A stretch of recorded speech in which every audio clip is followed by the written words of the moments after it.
using an ancient Japanese method for treating the wood. Waterproofs it. Oh yeah! And there's my crazy husband.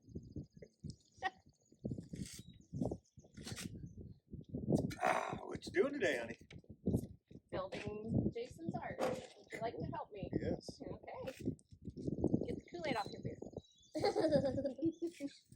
Anyway, it's a Japanese method called Shou Sugi Ban.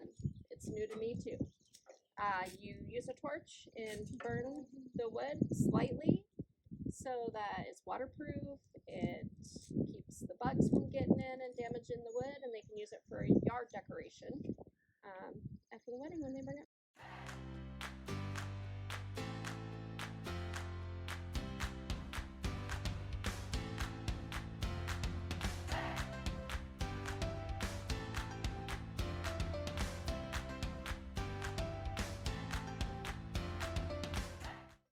All right.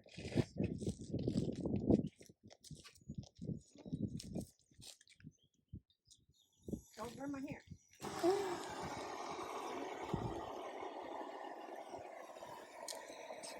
So you don't want to burn it to where it turns black. You just want to slightly turn the color, go brown, blackish, and it looks really cool.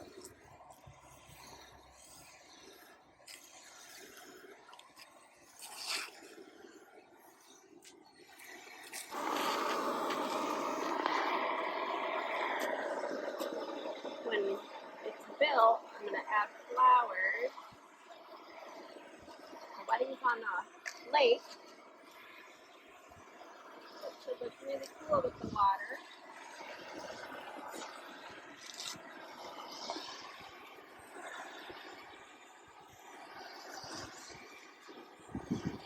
So from what we've seen on various, Google searches and YouTube, this method, you burn quite a bit more than we're going to burn today. And most of the burns are wood. It's burning, it's bringing out the grain.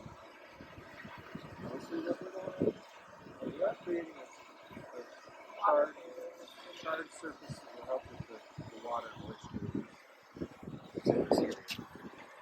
I don't believe this will last thousands of years like the Japanese made their buildings last, but it'll last. Quite a bit. Yeah, they kind of start it black, don't they? Like normally it's pretty dark. Yep. Yeah, so they normally start pretty black. Yeah. Approximately a 16th of an inch depth is the char that you typically look for to go for long-term preservation. And then you would scrape that char off, and if you want the grain look, you sand it back through. Basically, what we're accomplishing is just what it's like burning. So, like I said, we aren't necessarily going for the full preservation, more for that appearance that everybody seems to like.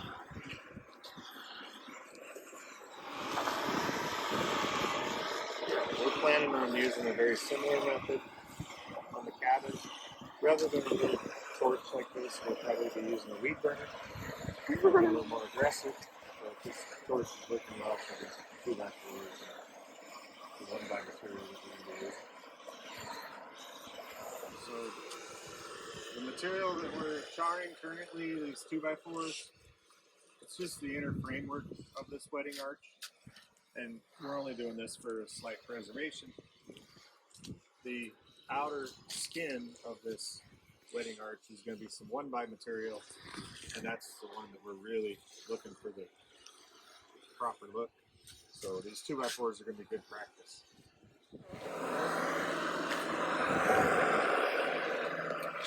See? Looks a lot better.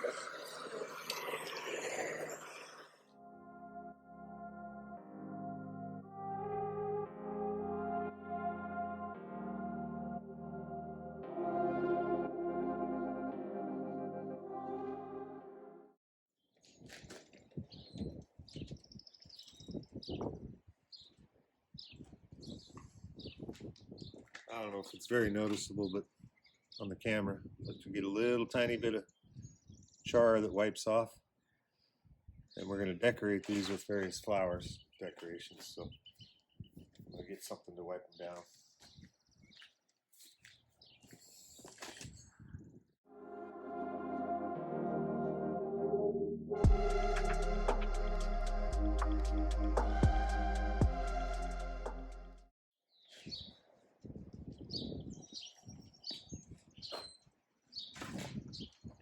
Trying to get it to where you can see that.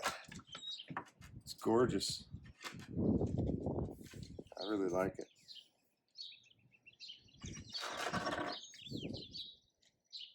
So from what I understand, this process does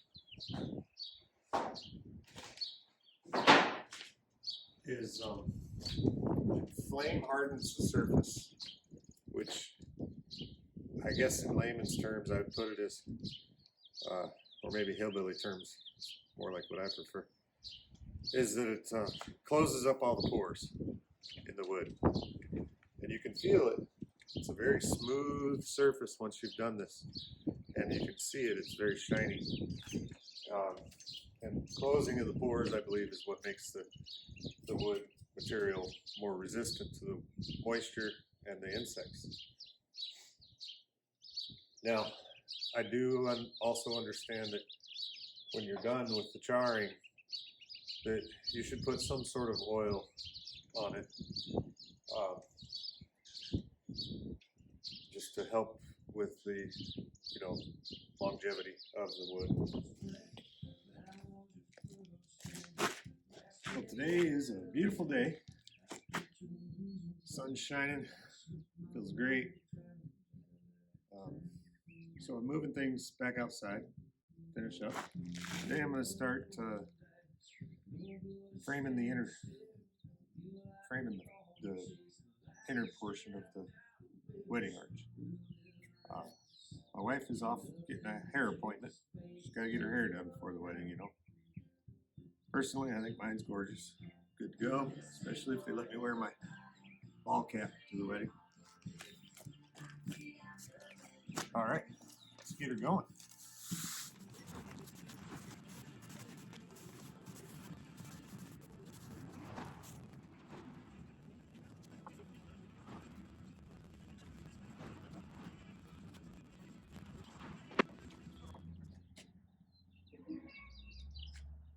Just trying to think this through.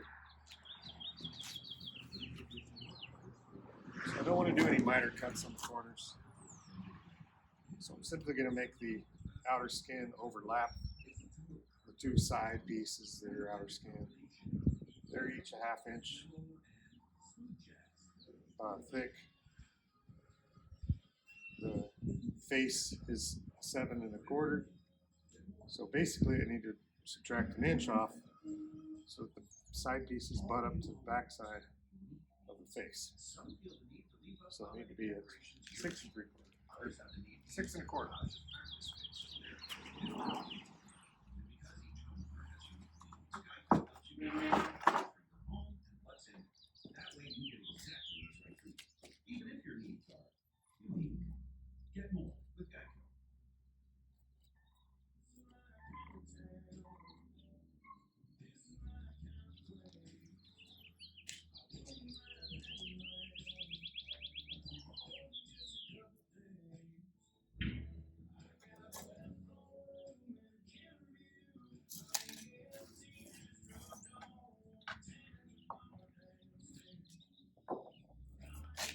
And then I'm going to want a 1/2 inch overlap on each side.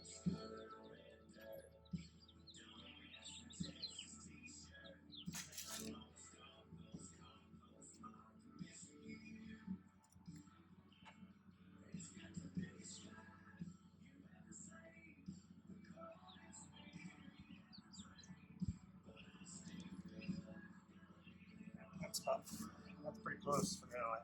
I'm not tying it together yet. I still got to cut the face. Just making sure the plan's going to work.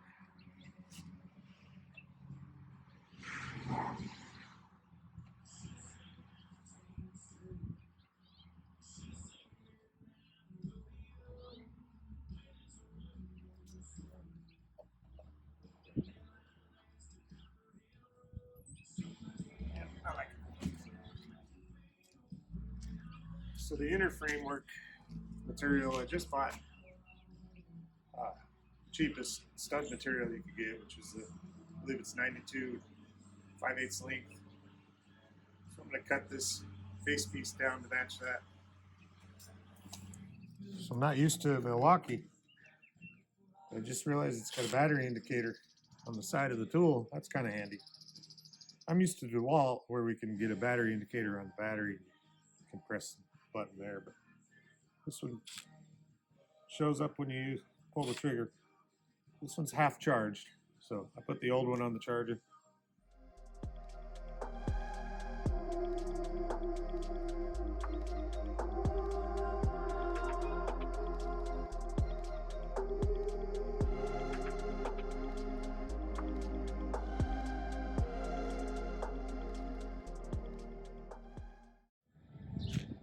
Something didn't come out right there.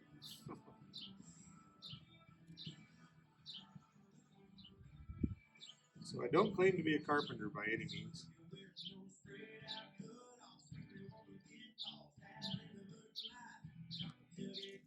My wife and I have built a few things, a couple houses, pole barns, sheds, horse barn, things like that. But everything we've just learned over time, just doing it. Or like Larry the Cable Guy says, just get her done.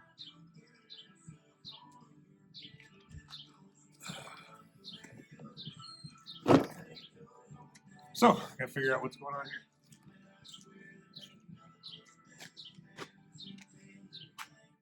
Two hours later. 8 3/4 by 6.5, so 7. Quarter. Yep, that's what I want. So I want this, the top of this 2x4 flush with the top there.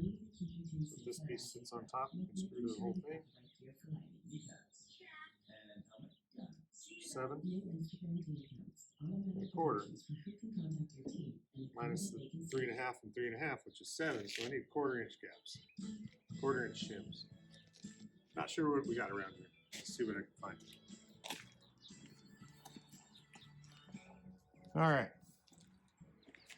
Luckily, our son used to do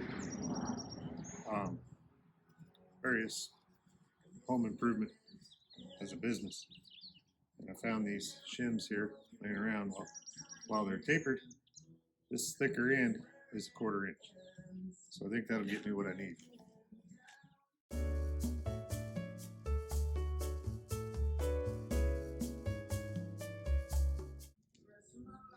That's one of the drawbacks to using things like stud material. It's not really made for carpentry work. They can be quite bowed in places. First house my wife and I built together. We had pretty low income levels. The job I was working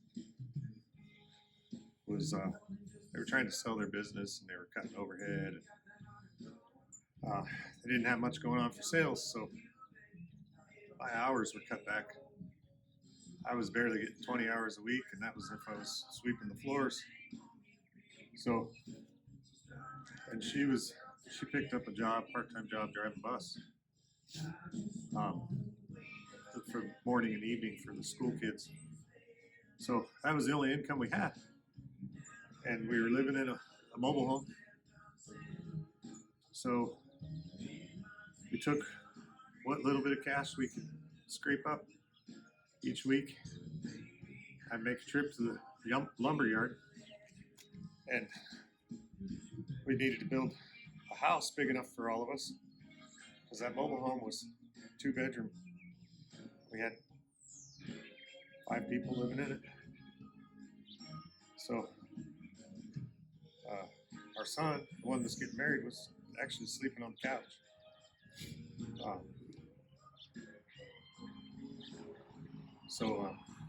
And then the 2 girls shared a bedroom. My wife and I had the other bedroom. But anyways, we started building this house. We couldn't afford even the stud material, really. So the lumber yards have this thing called cull lumber. That's C-U-L-L. What that is if you've ever gone to the Home Depot, Lowe's, or lumber yard of any kind, and you're looking at your 2x4s and you're holding them and seeing if they're straight, if they got a bow, or if they're, you know, bowed the other way, twisted, whatever, you set that aside and you pick out the good ones that you want to pay full price for and take home.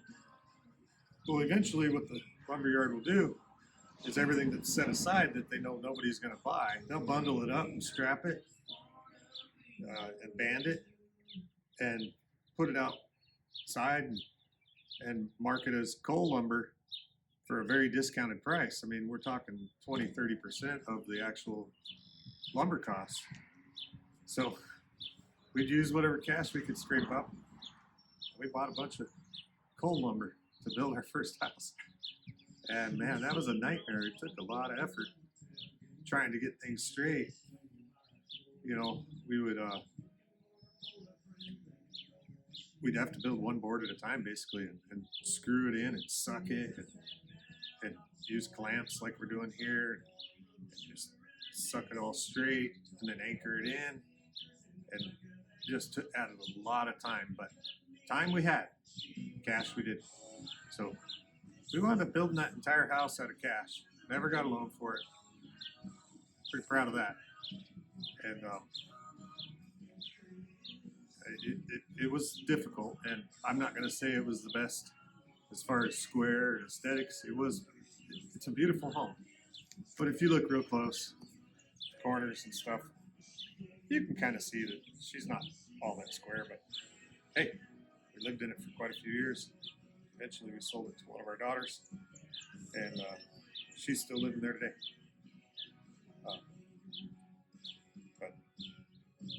And we even had, when we put the walls up, some of them would, you know, lean one way or another. So I'd take big ratchet straps, we'd suck them together, and then brace it where we wanted it. Anyways, you got the short story. There's much more to it, but I won't bore you with that. So I'm used to working with, you know, fairly crooked material. Unfortunately, I paid full price for these. They are fairly straight, but with stud material, you don't get perfect. So here you can see that 1/4-inch shim, which I'm going to pull out. But that gap is not consistent all the way across. If you look closely here, we're nice and flush here, but most definitely not. We got a lip here, which means I got to get this 2x4 down. So I think what I'm going to do to kind of, one, reinforce this framework and not rely totally on the skin to be the, you know, the main structure that's holding these 2x4s. I think I'm going to put a strap, some strapping material across the backside here and there, and then I can use these clamps to clamp this down, put that strap material in here, and hold this nice and tight.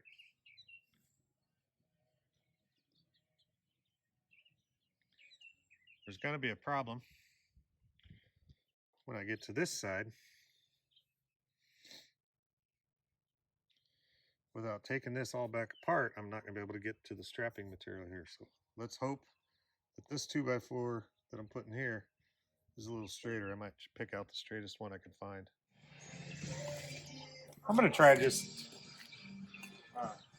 using finish nails to suck that down without bothering with the strapping on the back for now. We'll see how she turns out.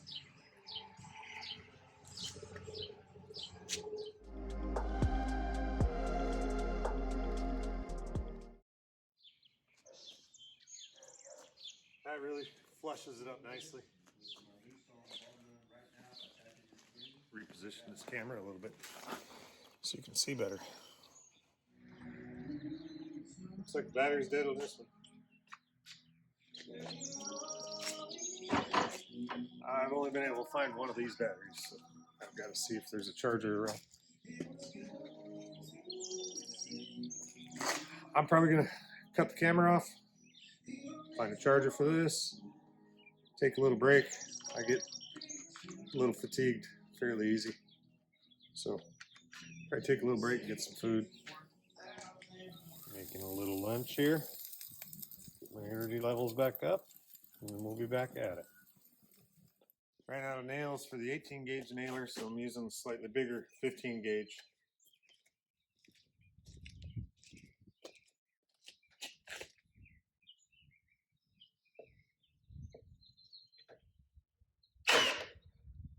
Oh yeah, a lot more powerful.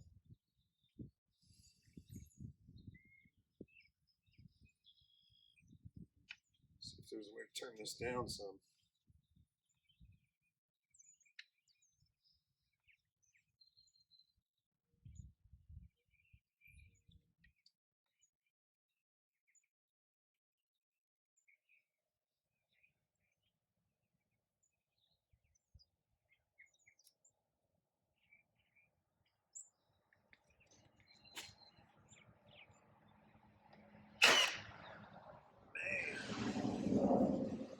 Sinks them.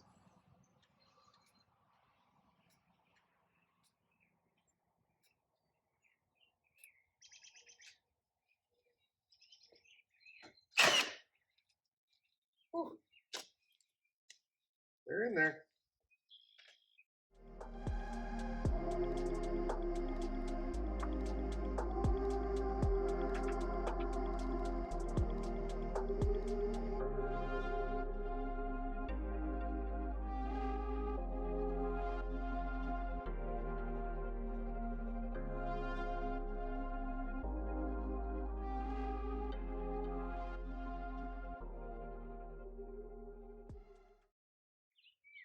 Alright, this lumber isn't all that good, even though this was supposed to be finishing lumber.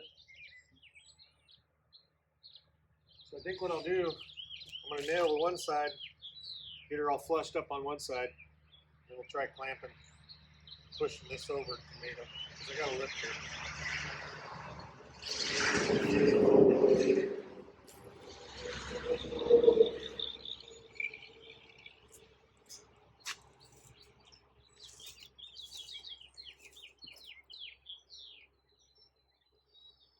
And that stop isn't working out so well.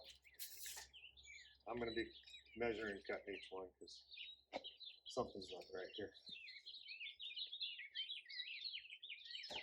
It's not moving, but this one came out a 1/4 inch too short, but this is part that's going to sit on the ground, so I'm not too worried about it. I'll flush the top.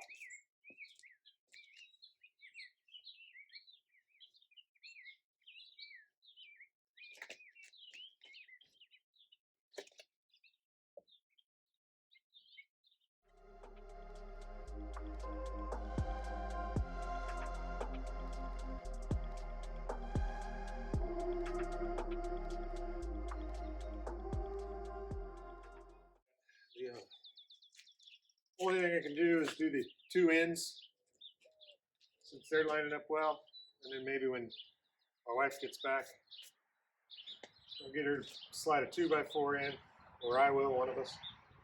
See if we can't wedge it, push this part out. Hard to say if it'll work. This is probably why cabinetry and other such things that a carpenter would do is rather expensive. Just very time consuming, tedious. You gotta really know what you're doing in order to make it look professional.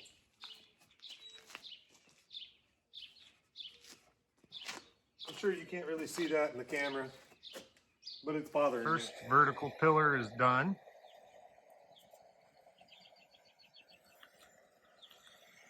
I seem to always get a lot more accomplished once my wife is helping me,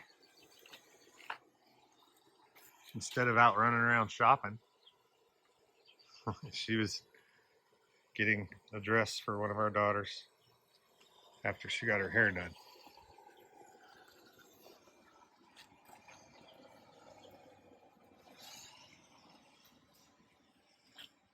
I think it looks good. I kind of like the look where the sap isn't letting it burn. Yeah. Kind of looks pretty cool. Yeah, actually. it makes a nice different pattern. Finished up the second second pillar for the arch. I think they look good. Now I just got the top to do.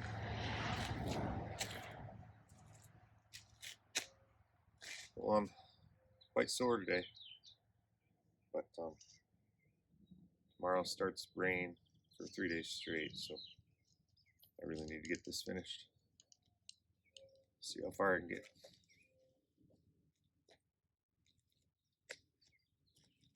And my wife is making a bunch of things for the wedding in the house. It's just me today.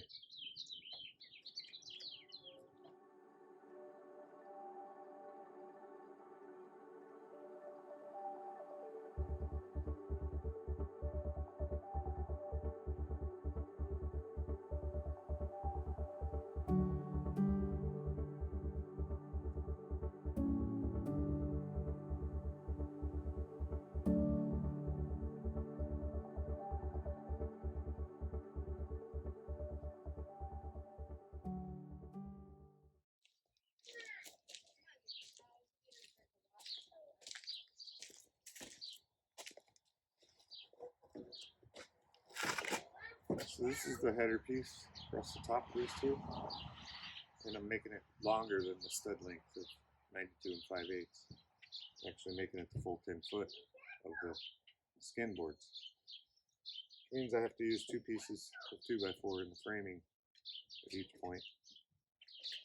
The first seam is down there, so I'm going to make my other seam here so we don't have a weak point.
The saw blade is getting dull, but I think we're about done cutting.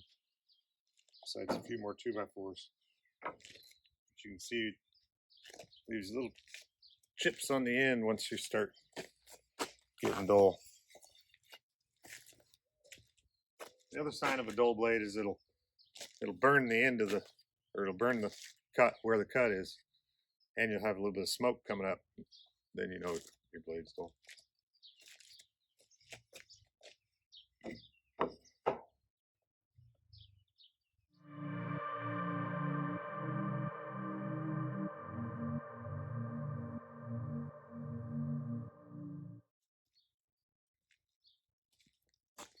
So plan is this beam will sit on top of those two and leave it hanging over on either edge. So she'll hang over a little bit on each end. I'm going to probably nickname this wood hinge. So I think that's kind of what it's going to look like. Now, that's all we're going to do for the wedding probably. Once we bring it back here and it becomes a yard ornament, I'm going to use a couple of 2x4s that are burnt and create an angled, couple angled pieces here. One for stability this way, and two, you know, if I didn't anchor that somehow, the wind would eventually knock it off. But she's a little too heavy for me to get it up there by myself. So we'll be waiting until we have some help here. Need at least one other person. Well, my son will be off work a little later today, and maybe him and I can get it if I'm still fairly mobile at that point. But for now, we're signing off. We'll see you in a little bit. Well, I took a nice little break. Got a nap in. Feeling great. And just putting some finishing touches. I'm using T-coil to, you know, make it a little shinier. It will also protect it better. And this soot that tends to rub off, I decided to use the T-coil as a test. I did a test on a piece, and the T-coil doesn't let the soot rub off. So I think it'll be a great solution. Staple here.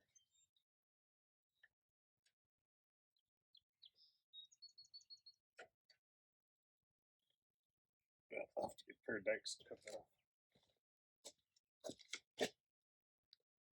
So anyways, just coating her down. She's looking really shiny. So with T-coil, put a coat on, you wait 30 minutes, then you rub it off.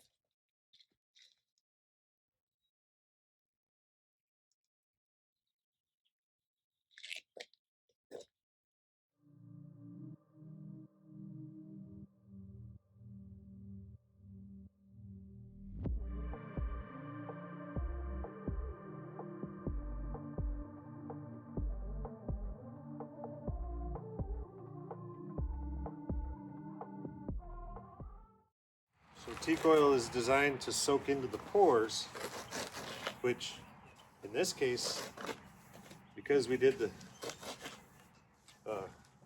flame treating, flame hardening, some of the pores are already closed up, so the T-coil may not really soak in.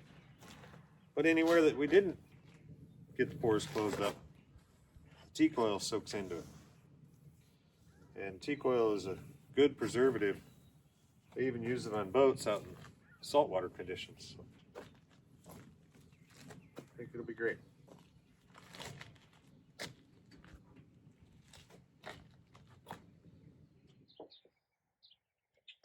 I'll let you see the difference between no oil and oil.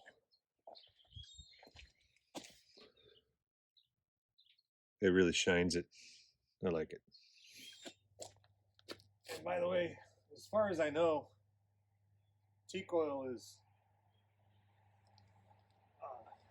not only a good preservative, but it doesn't really change the color of the wood.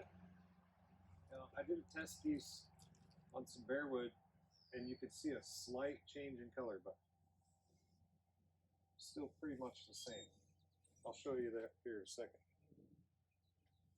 Unlike Danish oil, for instance, is another option. And Danish oil definitely changes the color. It darkens it quite a bit. See, here's no oil, and here's oil. and you can barely see a difference in color. So some of the bottoms where I cut these bracing pieces, I don't believe I got them treated with the flame. So I'm not even worrying about the other side as far as the oil right now, because at some point I'm gonna tip these down on their side and flame treat that, and then I'll do the teak oil at that point in time. My wife went to the Goodwill the other day, bought me a bunch of shirts. First thing I did, cut the sleeves off, but I got shop rags out of it.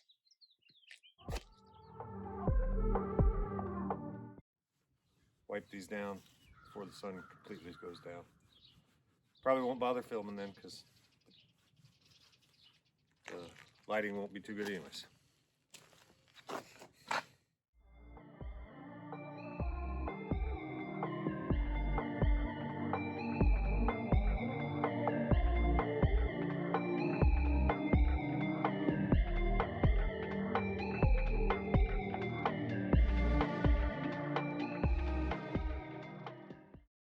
And there we have it.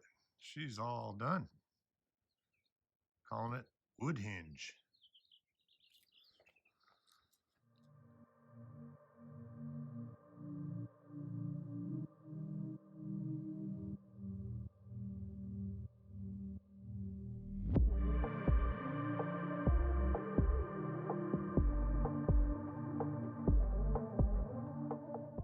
Well, we're going to sign off here for this particular video, and we'll see you guys on the next one.